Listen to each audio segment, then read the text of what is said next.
Coming up on this episode, a major Stephen Curry injury update gives the Warriors some unlikely hope, but is it exactly wanted in what could prove to be a playoff nightmare?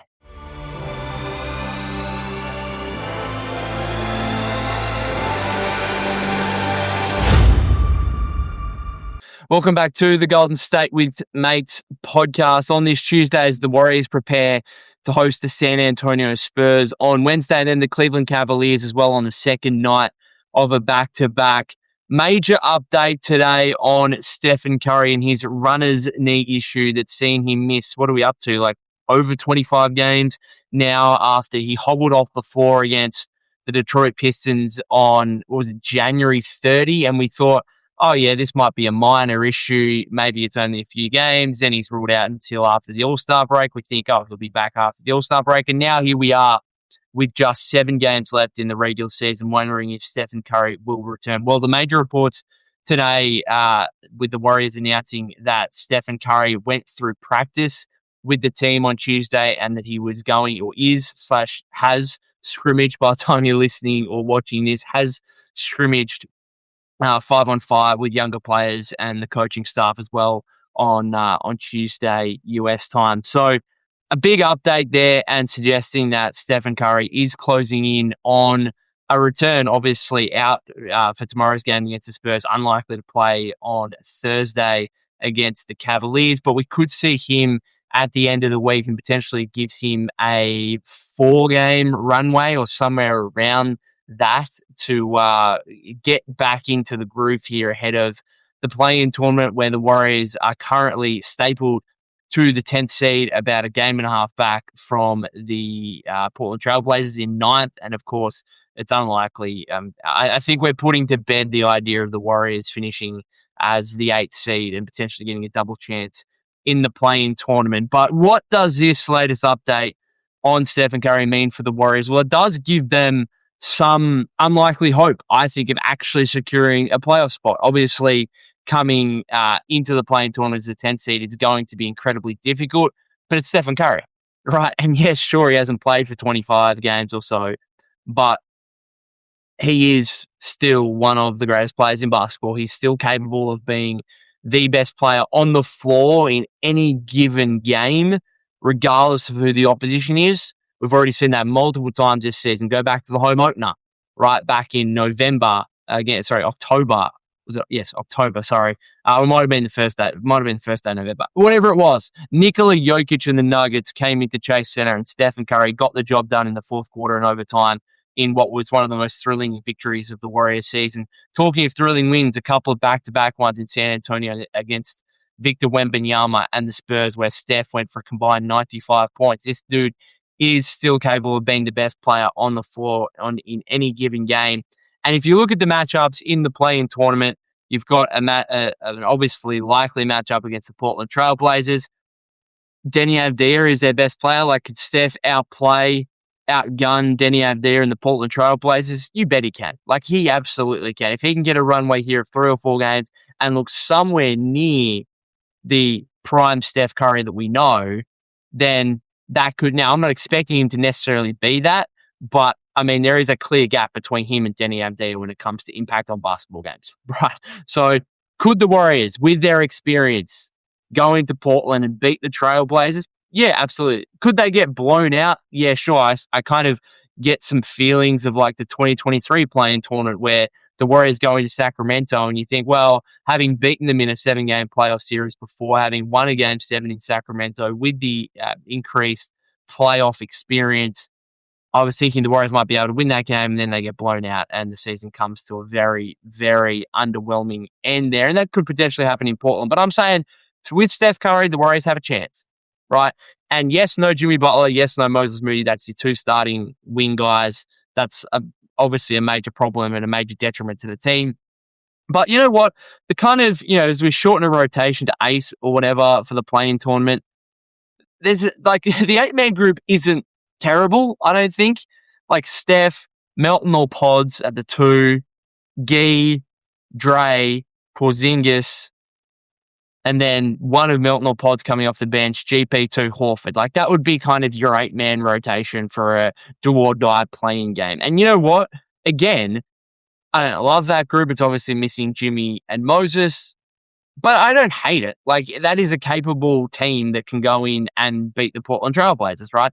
And then you'd have a matchup with the LA Clippers or the Phoenix Suns. Again, two teams that have far outplayed the Warriors in recent months. Absolutely. But again, with Steph Curry, are you a chance of going in and winning that game? Yeah. Like, I honestly think you could. Even Phoenix, who were the 7th seed, and what are they? Like, I don't know, 10 games in front of the Warriors, are they? Something like that. Let me just double check right here quickly. They are, sorry, they're only 6 wins in front of the Warriors, but it feels like 10. Suns are 42 and 33. Clippers 39-36. They are 3 games ahead of the Warriors, 36-39, and then the Trailblazers an even 500 38-38. So could they go in and beat Portland and beat one of Phoenix or LA on the road? Sure, absolutely. I actually think they could, right? So this Steph Curry update, him coming back here, the likelihood of that has increased now based on this report, and we could see him by the end of the week, okay? And we could get some Steph Curry games, which from a fan's perspective, I think I want to see Steph Curry play. We've got a reduced timeline on this. He's just turned 38 years old. Whatever game Steph Curry can play in, like, that makes for a more entertaining version of the Warriors, more fun version of the Warriors to watch. However, if we look at the bigger picture of this, I still think, and the Moody injury, I think, might have changed my perspective on this a little bit, because you just cannot afford to have another injury bleed into next season here. Like, the Warriors are already going to start next season. They've got 6 contracted players right now. 2 of them, in Jimmy and Moses, are going to start the season on the sidelines and be out for probably at least half the season in Jimmy's case, and probably 3/4 of the season in terms of Moses. So the Warriors just cannot afford to have another guy go down here with a significant injury. And particularly, it can't be Steph Curry, right? Because Steph Curry goes out, then you can absolutely wipe away any hope of next season. And that, as a fan, like, you want to go into next season, and the most optimistic time, right, for any fan is right before the start of the season. Really, it should be. That should be the most optimistic, because you haven't seen your team play yet. And therefore, you have this hope and confidence that your team can actually be good. Sure, once games start, you might realize they're not very good, and the hope disappears rather quickly. But the start of a season before opening night should be the most optimistic you should be as a fan. And if we go into next season, we're already going to be on the back foot as Warrior fans, because we know Jimmy Butler and Moses Moody are out. We can't have Steph Curry on top of that as well. So is this unwanted hope, right? As much as it would be thrilling for Steph Curry to come back to the Warriors and for him to have big performances in Portland and Phoenix or LA and get the Warriors through to the playoffs, is that what is really best for Golden State? I would argue no. Okay, I've kind of tossed and turned on this a little bit, but I would say there are multiple reasons why Steph Curry shouldn't return. And if he does return, be on I don't know what kind of minutes restriction he'll be on, maybe like 20, something like that to begin with. Would there be a case if he's on a minutes restriction in the playing game? Honestly, in 1 or 2 playing games that the Warriors play, like, is there a chance that Steph Curry is on a genuine minutes restriction for a do or die game that could end the Warriors season? I think there is, because there's no point forcing him, pushing him beyond what his physical limit is right now, just to get through to the playoffs. Because guess what's waiting for you in the playoffs? And this is the big read. We can talk about the draft. Okay, we can talk about the Warriors should be prioritizing their lottery odds. And right now they're going to have, right, as we unless there's, again, a random move into the playoffs, as things stand, if they get eliminated in the play-in tournament, they will finish with the 11th best odds. 11th best odds for the number 1 pick. They're going to have a 10% chance of landing a top 4 pick. They're going to have like a 2% chance of landing the number 1 overall pick. Guess what?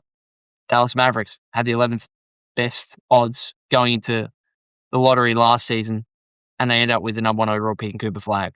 Probably not going to happen to the Warriors, but guess what? The 11th pick is still going to give you more opportunity at a genuine rotation player who may have star upside, right? I'm starting to watch a bit of March Madness stuff, watching a bit of tape, starting to tune in. I'm not really a big draft guy, but knowing the Warriors are going to have a lottery pick, I'm starting to tune in a little bit to this kind of stuff.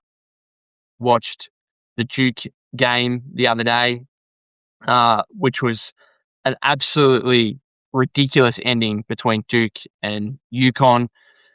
The Dan Hurley stuff at the end was like, jeez, I'm not sure he should have got away with that. But anyway, I'm tuning into March Madness and I'm tuning into the draft a little bit more. And I think that is a big aspect of this for the Warriors and Steph Curry's return. But I would argue the bigger aspect of this is, okay, what are you trying to achieve on the floor? Like, forget the off-court stuff, forget the draft, whatever. What are you trying to achieve on the court with Steph Curry returning? Well, initially, you're trying to make the playoffs. Okay, that's a fair objective, right? You're trying to get through Portland and get through one of the Suns or Clippers. That's understandable. But then what's the result of that? Well, you finish as the 8th seed. Congratulations. You get a first-round matchup with the reigning champion Oklahoma City Thunder. And the Warriors have actually historically, and Steph Curry himself has historically given the Thunder actually some problems, right? But the last thing I want, really, is for Steph Curry on the back of 25, 26, 27 games of absence with a knee issue at 38 years old, having to go up against Lou Dort in the first round of the playoffs and having Lou Dort guard him across a 7-game series. Probably wouldn't get that far, might get 5, who knows. But do we really want Lou Dort, who is, I'm going to put it out there, one of the dirtier players in the league, right? Do we really want him hacking and grabbing at Steph, who's, just trying to escape him off ball for a 5-game series at 38 years old, coming off a runner's knee issue? And then if Lou Dort goes, if Lou Dort gets into some foul trouble, then you've got Alex Caruso, then you've got Cason and Wallace, who can all chase Steph around. Is that really what you want? Oh, and then if Steph gets inside, he's going to be met by Chet Holmgren and Isaiah Hartenstein. Like, I don't think that's really an ideal outcome. That's a nightmare to me. That's a playoff nightmare where Steph is probably only going to get banged up and face some more physical pain when the result is probably going to be you lose 4-1 maybe. Maybe you can steal a game at home, games 3 or 4. But that's a long way down the line. Obviously, you have, like, Steph Curry's yet to play a game. He's got to come back. He's got to play 3 or 4 regular season games, get through that. And then you've got to win 2 play-in tournament games to actually get to the playoffs. But you've got to look at the bigger picture of, obviously, next season. But I'm just talking the bigger picture of, okay, what's the objective for this season? What are you trying to get out of it? Okay, you're playing for pride, right? Like, you understand. Like, you want to try and win as many games as you can, right? You want to try and, you just want to be winners, right? Doesn't matter what situation you're necessarily in. And in some respect, I actually appreciate the Warriors not blatantly tanking necessarily, right? Now, they've lost a heap of games here because they just suck. Like, no Steph, no Jimmy, all the injury issues they've faced, they've lost a lot of games because they suck. But they haven't gone down the route of, all right, we're going to blatantly tank some of these games like we've seen with some of the teams that are in the bottom 5 of each of the Western and Eastern Conference. And I appreciate, they want to win, right? It doesn't matter necessarily what level it's at, that they know they're not going to be championship contenders with the Jimmy injury and now the Moses injury. They understand that. But they don't want to go meekly into the night and just accept their fate, right? And again, I understand that. But you've also got to balance that up with the future of Stephen Curry and the idea that, okay, even if we do get through these 2 play-in tournament games, that brings you a date with the Oklahoma City Thunder and gives Steph a challenge against Lou Dort, Alex Caruso, Cason Wallace, whoever you want to name, the best defense in the league. Is that a good outcome? I don't think it is. You might as well say to him, all right, rest up. And maybe the best thing here is to get Steph back for, to play on a 20-minute restriction for 3 or 4 games, just so we can kind of see him again. And that gives us a positive outlook toward the end of the season, because if you suddenly say to yourself, all right, Steph missed the last 30 games of the season, didn't come back at all, then maybe there's some question marks on him as a 38-year-old, entering next season. But if you get him back for 3 or 4 games, he looks good, looks like Steph Curry, that kind of reiterates to you as a Warrior fan, like, this dude's still an absolute superstar, still a bona fide top 10 player in the league, right? And again, it's all about your hope and optimism for next season. So the last thing you want is to have question marks on Steph Curry going into next season. So maybe just to reiterate that, right, to Warrior fans, like, no, we've still got a top 10 guy in the league. He's come back here. He's played 20 minutes on a 20-minute restriction for 4 games, and he's put up 20 points in those 20 minutes and looked really good. Okay, maybe that's actually a positive outcome here, even if it ends in a loss in the first play-in tournament game against Portland. But if they actually think that, like, Steph is obviously going to help this team, and maybe he helps them too much and puts them in an unwanted playoff nightmare situation where they actually do finish as the 8th seed and come up against the Thunder. So let me know what you guys think. Steph Curry, this is a major update. Draymond Green said on his podcast today, and I'll say this is a direct quote, what I will tell you is I don't think Steph is getting shut down for the season. I do know that Steph is doing all that he can to get back. I do know that he's progressing well on the court, and I do know that he's very, very, very eager to get back out there. And what I can assure you is whether it's 1 regular season game or 5 regular season games, Steph wants to play. And again, like, I appreciate that. Like, I understand if you're healthy and available and there's no medical, physical reason for you not to be on the court, even if it's like, okay, you've got to be on a 20-minute restriction or whatever, like, I appreciate, like, these are elite athletes. They just want to play the sport they love. Steph Curry loves basketball. So he'd be looking at it saying, I don't care if we're the 14th seed right now. If I have the opportunity to go out and do what I love on the professional stage when I've only got a few years left, you got to make the most of every opportunity, right? But again, the Moses injury last week is kind of a reiteration as well that, like, hey, just because there's an opportunity to play doesn't mean it's best for you. Now, obviously, that was kind of a freak injury and you couldn't really plan for that. And Moses Moody's not the kind of guy that you're like, oh, yeah, we're going to leave this guy out for the last 10 games of the regular season, right? Because we need this guy for next season. Like, Moses had a fantastic season, career best year, not quite at that level. And I feel so terrible for him because obviously it would have been much better if the wrist sprain just put him out for the season. Would have obviously been ideal.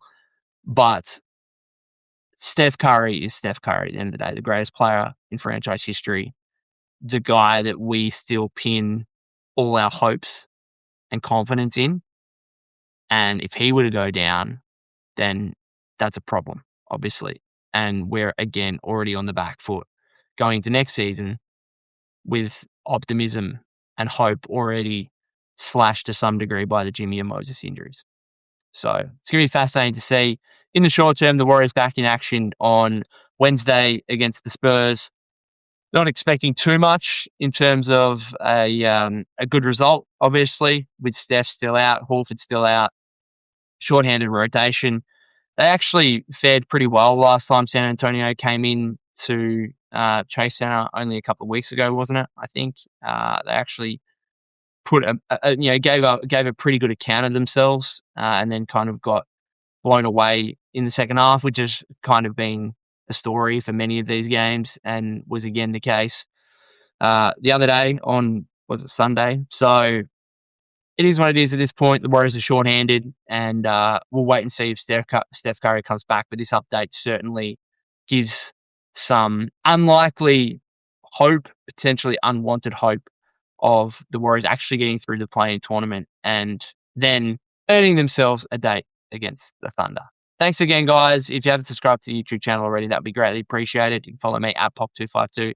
That's POK252 on X/Twitter. Golden State with Mates on TikTok and Instagram as well. I'll probably be back for a review of tomorrow's game against the Spurs. Looking forward to that one to some degree. Seeing what, again, some of the younger guys can do, but again, not expecting a great result. See you next time.